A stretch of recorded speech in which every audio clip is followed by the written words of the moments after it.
বাংলাদেশের পার্শ্ববর্তী এলাকা হিসেবে পশ্চিমবঙ্গ আমাদের জন্য অত্যন্ত গুরুত্বপূর্ণ।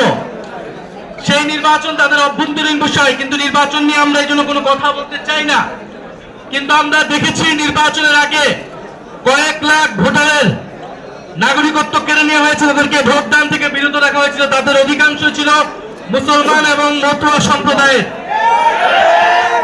এবং আমি সংসদেও এটা বলেছি, আমরা বলেছি এই যে মুসলমানদেরকে সেখানে নির্যাতন করা হচ্ছে, তাদের ভোটাধিকার কেড়ে নেওয়া হচ্ছে, এটার প্রভাব বাংলাদেশেও পড়বে। এবং নির্বাচনের পরেও সেখানে মুসলিম নির্যাতন হচ্ছে, মতুয়া দলিত সম্প্রদায়, সংখ্যালঘু সম্প্রদায়ের উপর নির্যাতন করা হচ্ছে। আমরা একটা কথা সুস্পষ্টভাবে বলতে চাই, আপনাদের উদ্দেশ্যে বলতে চাই, পশ্চিমবঙ্গের এই নির্বাচনের ফলাফলের পরে বাংলাদেশের দায়িত্ব অনেক বেড়ে গিয়েছে। বাংলাদেশকে দায়িত্বশীল আচরণ করতে হবে।